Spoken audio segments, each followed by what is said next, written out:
अरहंताणम नमो अरहंताणम नमो अरहंताणम। कुछ समस्याएं काल्पनिक होती हैं तो कुछ वास्तविक होती है। अब भूख लगती है, समस्या है, रोटी की समस्या है, हम काल्पनिक नहीं मान सकते। काल्पनिक कैसे? वास्तविक समस्या है, रोटी खाते हैं, समस्या का समाधान हो जाता है। रोटी नहीं मिलती है, समस्या प्रबल हो जाती है।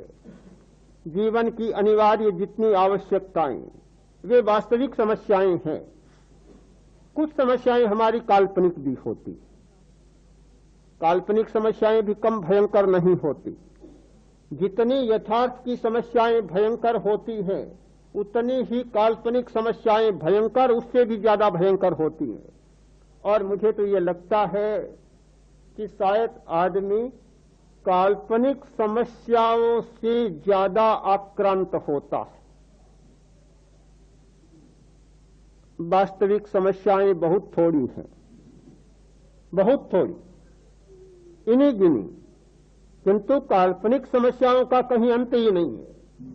इतनी जटिल समस्याएं जो प्रतिदिन हमारे सामने उभरती है। अनेक घटनाएं आपने सुनी होंगी, कहानियां सुनी होगी। मैं कहानियों के लंबे विस्तार में नहीं जाऊं, किंतु मात्र इंगित कर देना चाहता हूं कि किस प्रकार काल्पनिक समस्याएं मनुष्य को सताती है। आपने कहानी सुनी होगी दो यात्रियों की जो पास में बैठे थे ट्रेन में, लड़ाई हो गई। लड़ाई का कारण एक समस्या, समस्या काल्पनिक, केवल काल्पनिक। एक कहता है मुझे ठंड लग रही है और दूसरा कहता है मुझे गर्मी लग रही है। एक उठता है खिड़की को बंद कर देता है, दूसरा उठता है खिड़की को खोल देता है। टीटी आया, ये अभिनय देखा, क्या अभिनय हो रहा है रेल में, चलती गाड़ी में क्या खेल खेला जा रहा है। पूछा, पता चला, तो कहता है कि हवा बहुत तेज आ रही है, मुझे ठंड लग रही है। दूसरा कहता है कि खिड़की बंद हो जाती है, मुझे बहुत गर्म लग रही है, परेशान हो रहा हूं। टीटी गया, पास में खिड़की के जाकर देखा तो फ्रेम तो है, शीशा है ही नहीं। अब कैसे तो हवा लग रही है और कैसे गर्मी लग रही है, मात्र काल्पनिक समस्या। आपने कहानी सुनी होगी कि भैंस लाने की योजना बन रही है पति पत्नी के बीच। भैंस लाने की बात चल पड़ी कि भैंस लाएंगे, दूध होगा, दूध को गर्म करेंगे और मलाई आएगी। अब पत्नी बोली कि मलाई तो मैं मेरी मां को खिलाऊंगी। पति बोला ये कैसे हो सकता है, हमारे घर में भैंस, हम सारा श्रम करें, चारना, सब कुछ सार संभार करना, सारा श्रम तो हम करें और मलाई तुम अपनी मां को खिलाओगी, यह नहीं हो सकता। ऐसी तेज लड़ाई हो गई आपस में कि पड़ोसी इकट्ठे हो गए। पूछा बात क्या है, क्या बात है?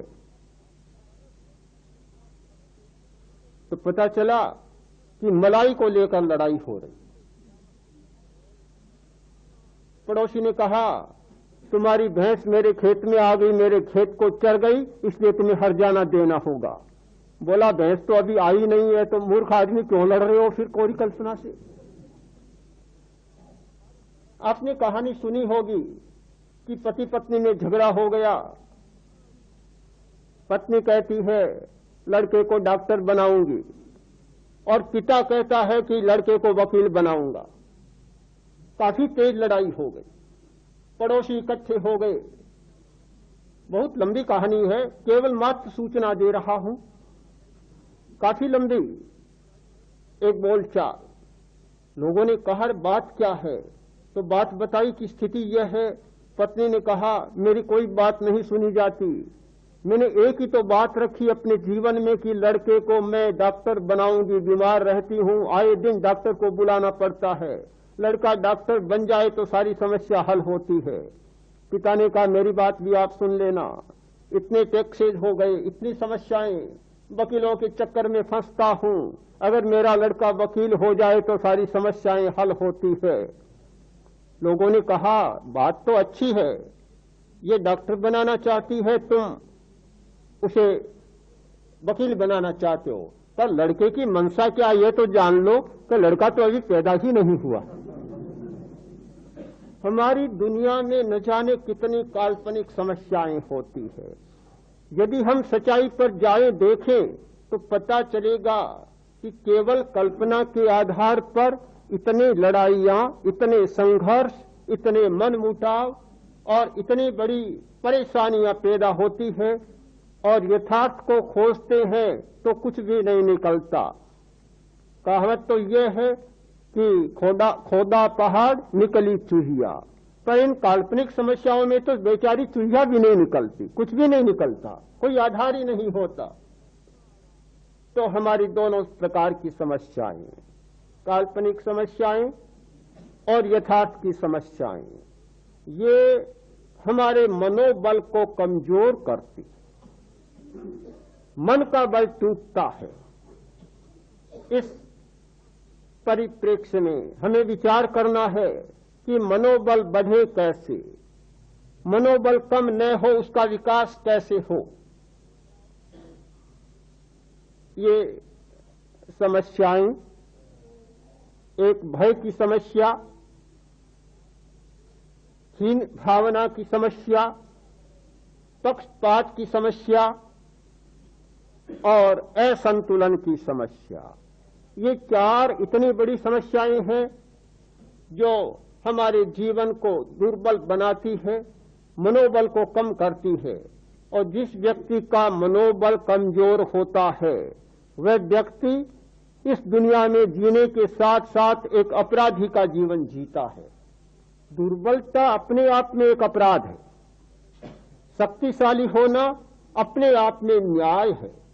दुर्बल आदमी न्याय की भीख मांगता रहता है, पर यह दुनिया का नियम है कि आज तक भी दुर्बल को कभी न्याय नहीं मिला। कितना ही न्याय देने वाला हो, पर न्याय देने वाला क्या करे? दुर्बल आदमी न्याय लेने का पात्र ही नहीं होता। आज तक दुर्बल भीख मांगता रहा, पर कोई उसे न्याय नहीं दे सका। न्याय शक्ति के साथ जुड़ा हुआ है, जहां शक्ति होती है अपने आप न्याय मिल जाता है। और मान लेना चाहिए कि न्याय और शक्ति ये दोनों साथ साथ चलते हैं। दुर्बलता और अन्याय दोनों साथ साथ चलते हैं। इसमें देने वाले का दोष मैं नहीं मानता। ये दुर्बलता की प्रकृति है कि वह न्याय को अपनी ओर आकर्षित भी नहीं कर पाता। बीच में ऐसे तर्क आ जाते हैं कि सामने वाला व्यक्ति देखता है कि मैं न्याय कर रहा हूं, और उसकी दुर्बलता अपने तर्कों का ऐसा जाल बिछाती है कि सारे न्याय कहीं चले जाते हैं, पल्ले में अन्याय ही पड़ता है और अत्याचार ही पड़ता है। तो दुर्बलता अपने आप में एक अपराध है, दुर्बलता अपने आप में एक अन्याय है। बलशाली होना, शक्तिशाली होना, शक्ति का विकास करना एक न्याय, औचित्य और सब कुछ है। प्रत्येक व्यक्ति चाहता है कि बल का विकास हो, शरीर के बल का विकास, बुद्धि के बल का विकास, वाणी के बल का विकास और मन के बल का विकास हर आदमी चाहता है। पर मनोबल बहुत कम लोगों को मिलता है। आपने सुना होगा आचार्य भिक्षु, अनेक परिस्थितियां सामने जटिल थी। ऐसी स्थितियां कि सामान्य आदमी के लिए जीना भी कठिन होता है, पर सब स्थितियों को सह गए। कारण क्या? कि मनोबल बहुत मजबूत था। शरीर का बल आखिर कितना होता है, हाड़ और मांस का बल आखिर कितना होता है? मनोबल ही बड़ा होता है। लोग कहते हैं कि महात्मा गांधी एक मुट्ठी हड्डियों का ढेर था। क्या था? किंतु कितना बड़ा मनोबल, घबराते नहीं, इतने बड़े साम्राज्य का और निहत्थे होकर सामना किया। क्या कोई शरीर का बल काम दे रहा था? बिल्कुल नहीं, केवल मनोबल। आज तक दुनिया में जितने बड़े लोग हुए हैं और जिन्होंने बड़े बड़े काम किए हैं, मनोबल के सहारे किए हैं। हम इस समस्या पर विचार करें कि कौन सी परिस्थितियां हैं जो मनोबल को क्षीण करती हैं और कौन सी परिस्थितियां हैं जो मनोबल को बढ़ाती हैं। ध्यान के द्वारा यदि हमारे मनोबल का विकास नहीं होता है तो मैं मानता हूं कि ध्यान की सार्थकता जीवन में घटित नहीं होती। ध्यान एक शक्ति है और उस शक्ति के द्वारा अनेक शक्तियों का विकास होता है, उसमें मनोबल का भी विकास होता है।